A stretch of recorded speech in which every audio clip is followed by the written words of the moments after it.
Magkaigsunan, matag karunugon niya, makadawat kami o inyong mga pangutana. Happy Whispers meeting ibog na kalibot. Atong tulumanon oras sa atong Padaran ko silang isyu na walay kalabutan sa Diyos. Magdesidir na ganita nga mo serbisyo sa atong Ginoo.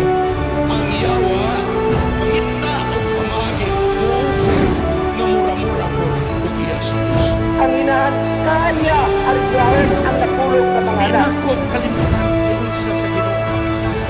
Nga ang kanang mga kalisod iyang isukli.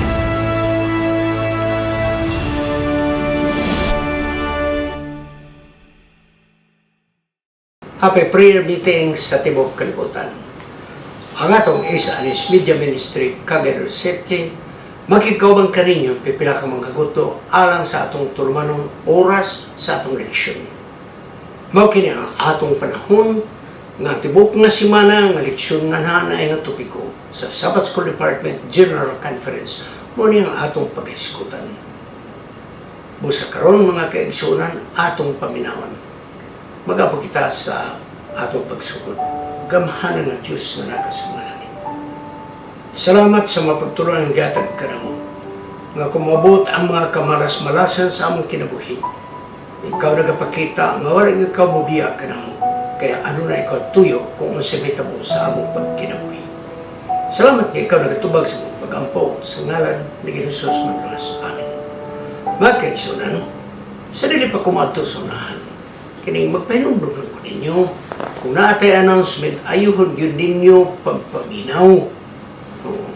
Kay karon nakadawat na po ko, Pastor, kining padadi ko, English nga Bible, kanang nipis, o niya church hymnal, dahil tagpila po. Igsoon, wala ba yung kumaghisgot ng church hymnal? Ha? Wala ba yan?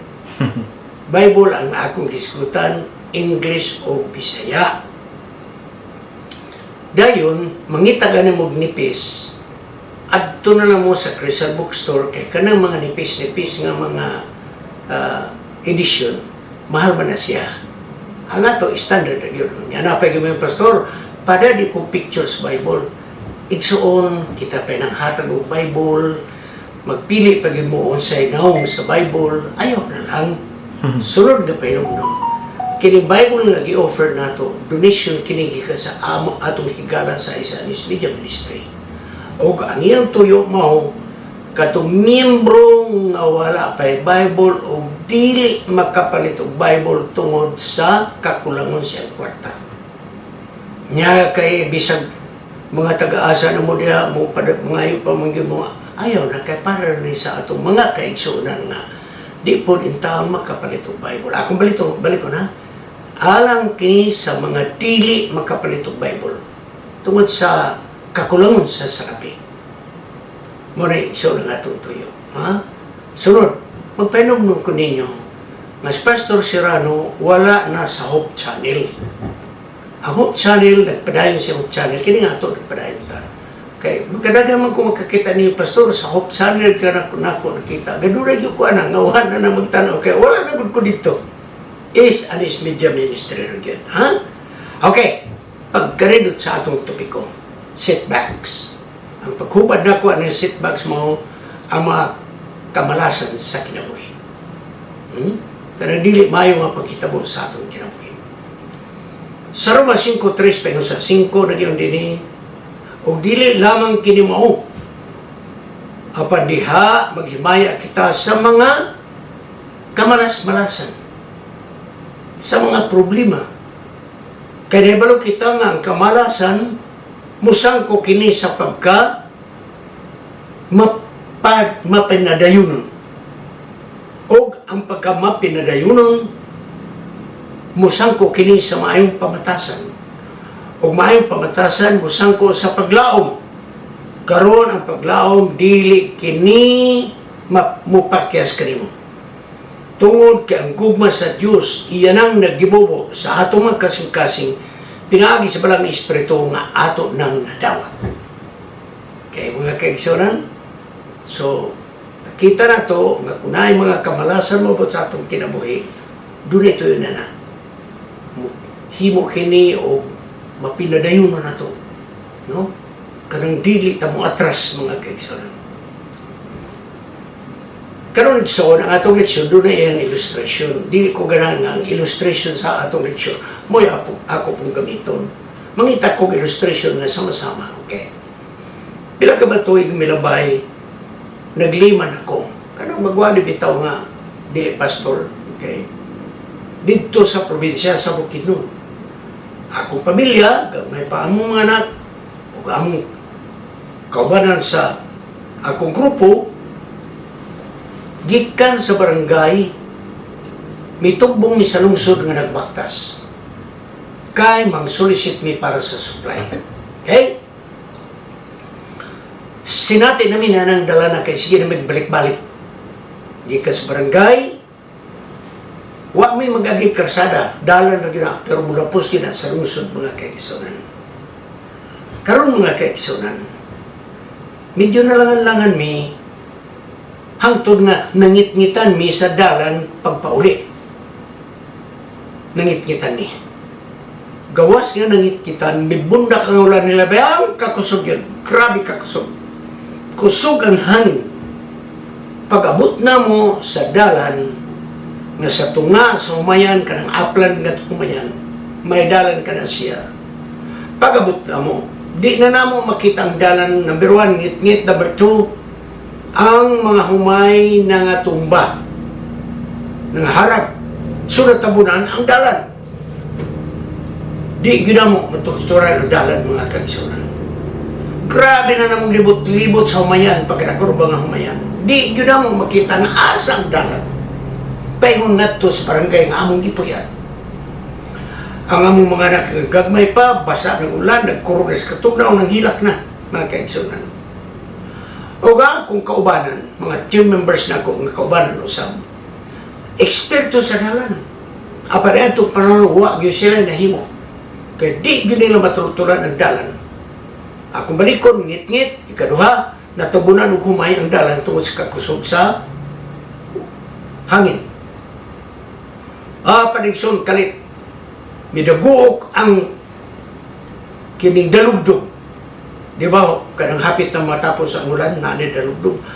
Grabe yung nadaguok sa dalugdog. Dayon, misunod ang kilat nga dugay yung mapalong, kanang dugay yung mapalong mga kaigsunan. Nakita na mo ang dalan dito sa pikas nga tampi. Nakita mo. So, amon ang gitarget. Mitadlas migsol sa tunga sa humayan nga dili dalan. Ambot o sinitabo itong humaya pagkaugma. Basta ang akong punto mo, kapag kilat ragayot, nakita na mo ang dalan sa pikas nga tampi, pero sa barangay nga among gibuyan. Niabot mis barangay, mga kaigsunan. Sa magkadaghan, moabot ang mga bagyo sa atong kinabuhi. Mga dalugdog, so to speak. Aparag karibot, ang Diyos magpadala o kilat sa atong kinabuhi aron mahayagan kita unsa angay natong pagkabuhaton. Unsa no to pag-react kung adunay mahitabo ka nato nga daw dili maayo. Kanang wa na tayo mapangitaan unsay atong himon, wa na tayo mahimo. Hinungdumi nga taliwala sa bagyo adunay dalugdog o may kilat. Kag kilat mo maghatag ka na itong kahayag asang dalan, mga kaigsunan. Mga din yung mga kaigsunan, Marcos 4:35-41. Nagaiskot din nga si Jesus gikapoy sa tibok nga adlaw nga ministry niya. Hangtod may abot na ang tilom-tilom, hapit ang ngit-ngit, ningon siya madabukta sa pikas nga tampi. Kaya naman siya sa Lake of Galilee. Bato tas pikas nga tampi sa pikas ng baybayon sa lake. Mo kana ang Marcos 4:36. Bato tas tabok. Sige ni Jesus na sayon. Kaya nasayod ba siya sa tanan. Nga doon ay bagyo nga moabot. Apan, nagpadayon sila silang biyahe sa pikas nga baybayon sa Lake of Galilee. Sa kakapoy niya, anang adlaw, nanaog siya dito, dapit sa may piloto, kaya ito ama sa ubos ang pilot, mga kaigsunan. Nya, na may unlan, nga likuranan sa mga pilot, iyang gikuha, o nahigda siya, o nahikatulog nga nahinanok sa pagkatulog. Aparigson sa ibabaw sa mong sakayan, ang maong sakayan. Gikusog-kuso sa makusog nga hangin, dagko balod, nga ang sakayan hapit na kini muunlod mga kaigsunan. Marcos 4:37. Og ang mga disipulo na natarantar tungod diining mong hitabo. Kusog nga hangin, dagko nga balod. Hapit na magisi ang layag mga kaigsunan. Ang kating hapit na babalik. Ug ilang nakaplagan, kay ilang ipangita si Jesus kay magpatabang sila. Nga si Jesus to sa ilalong. Nag-unlan sa likuranan sa mong pilotos sa kayan. Nga walay pagpakabana, kay grabe na yung tulugan yun. Nagpadayag o frustration, exasperation ang mga tinunan ni Jesus. Magtutudlo, wala yun ikaw magtagad, karamo ang hapit na kini mga matay. Marcos 4:38. Og si Jesus may bakod gibadlong ang hangin og ang dagat og nalinaw. Ni kalma ang hangin. May hingpit nga kalinaw ang maong dagat. Nag-ingon dahil si Jesus. Ngano nga nahadlok bang kamo? Mga tao nga walay pagtuo. Versikulo 40 sa Marcos 4. Makasasala kita mga kaigsunan. Matag karon ug unya makaagi kita og mga kamalas-malasan sa kinabuhi. Nga kumabot gani ka na mga kamalasan sa atong kinabuhi, ang ato na yung basulon, ang Diyos. Ngano nga matinudaan man unta ko sa akong pag-alagad, ngano man ni? Ngano nga ang Diyos, wala may yung pagkiglabot, di pasandahan man ako. Apan ang siyon, sumala sa leksyon nga atong natunan. Sige Jesus, wala mawala para sa bagyo sa atong kinabuhi. Naara siya kaubang ka na to, kaya ang pakalmahon ang bagyo mabalot sa atong kinabuhi. Karon pag-abot nila dito sa pikas nga baybayon, dito sa rapit sa Capernaum, isugat sila sa daghang duot sa mga tao. Diya sa dalan pa sila paingon sa Capernaum, adunay usa ka taong in charge sa sinagogue. Gitawag ganun, ruler of the synagogue. Naghangyo kaniya nga moto siyang balay kay ngayong babae nga na grabe ang balatian. Biyaan ka na. Ug sa nga nagpadulong na si Jesus, unta ngadto sa balay ni Jairus, ang mga tao igsoon nagsamot og kadaghan. Adunay babae. Nangitag pamaagi nga unta siya mamayon niyang balatian. Kay kanunay siya gadugo sulod na sa dusi ka mga tuig. Nahurot na yung sarapi nga gigasto ni samot hinuon. Ni samot hinuon. Busa na yung babae magkadulang unta ko. Pero saan niya pagduol? Hilabay kadagang tao. Apan wala, mawala niyang pagtuong nga magkaduol rin siya. Matod pa rin sa Marcos 5:28, kung makahikap lang ko sa sid-sid sa sinina ni Jesus, mamaayo yun ako. Grabe nga pagtuos babae. Wala madugay mga kaigsunan sa liot-liot ang yun niya. Nakabot kita siya dito ng Jesus. Sa walay dagang pangtanaw, walay istorya, mihikap siya. Sid-sid ragyod sa sinina ni Jesus, iyang nagulitan. Sa 4:29 sa Marcos ni Diada, mihunong pag-aga sa iyang dugo, o niuga. O dipati siya nga naayo siya, gikan siya balatyan. Nakahikap lang sa sid-sid sa sinina ni Jesus. Og si Jesus nagabati.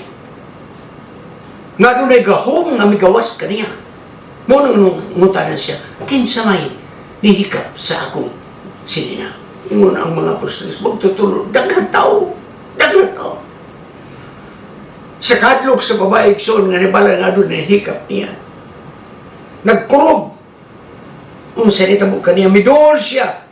Umaya pa sa tubangan ni Jesus o misultis kamaturan nga paghikap niya na maayo ang balatian. Tanaw sa igiyon ni Jesus. Babae, ang imong pagtuo mo'y nakaayo ka nimo. Lakaw sa kalinaw kay ikaw maayo nagikan sa imong balatian. Sabon, na mga kamalas-malasan sa atong kinabuhi. Ang pagtuo mo'y puhunan nini. Grabe ang kamalas-malasan ni babayhana. 12 katuig nga kanunay kadugo. Di naman sayon, that is her setback. Ang panigsoon, ang pagtuo niya nakasubad sa kamalas-malasan sa kinabuhi. Kini nagpakita mga kaigsunan. Gabisan pa kung nakita sa taliwala nga malas yun ang netabo sa atong kinabuhi. Nagpakita nga si Jesus, adunay kaluoy, adunay kabalaka, kung doon na mga kamalasan sa atong kinabuhi. Si Ridge White nag-iyon din sa Desire of Ages, page 344. Ang manluwas makaila sa paghikap sa pagtuo o kanang nahikapan lang nga wala tuyuan. Mahibalo si Jesus kung ang paghikap na ba sa pagtuo. Gikan sa kayuhan sa balatian ng babae. Gikan ng balatian sa mga babae nga dugay ng 12 na katuig ng diatos. Ang sulba niya, mituol siya ni Jesus. Mihikap siya. Kaya siya nga kung igo na siya makatanaw ni Jesus di sa mayo. Kung layo lang na siya makakita di mayo, mudul yun siya. Igsoon ang punto, mudul ka tanang Jesus. Kaya mo na pagparehag sa atong pagtuon. Maong nga kung kita mudul, kay si Jesus nagtawag man kanato. Mateo 11, Mateo 8:29, umari ka mo kanako. Kamong gikapuyan o gibugatan sa mga lulan. Kay hatagan kamo og pahulay. Itaog ninyo ang akong mga yugo o makaton kamugikang kanako tungod kay akong mapanusanon, malumos kasing-kasing o makakaplag kamo sa inyong mga kakapoy. Umari ka mo. Mudool kita ni Jesus. Ang mga malas sulbaron sa atong Ginoo. Kung na may malas sa balang kasulatan mga kaigsunan, di na gidlabuan ang kinabuhi ni Job o Rehob. Grabe, igsoon. Tanawa siya nitabo niya. Hurot ang iyang kaptangan. Nangamatay ng mga kabataan. Nagsakit siya ng ilabihan. Ang iyang asawa, naging pag-iod, biyay ng Diyos nga mong gilagaran. Huwag pulos. Wala madugay niya, abot ang iyang tulog ka mga higala ko. Sa pagtanaw ni Job, nagiulod na, naligo na sa mong abo. 7 kadlaw nga kaigsunan, walay tingog ang tulog ka higala. Kaya nagsige ko na una, nga nung nga netabo man nga kini si Job, buutan magyud na tao. Pagkamayo ni Job, wala ang kaptangan tanan. Unyang hubag pa ibugikan sa ulo pa yung steller badaghan nagiulod pag yun. Karon igsoon tapos 7 ka adlaw. Nagkukabildo ang tulog ka mga higala. O ang ilang konklusyon, tawahan nga konklusyon, mao mga kaigsunan. Na ilang gibasol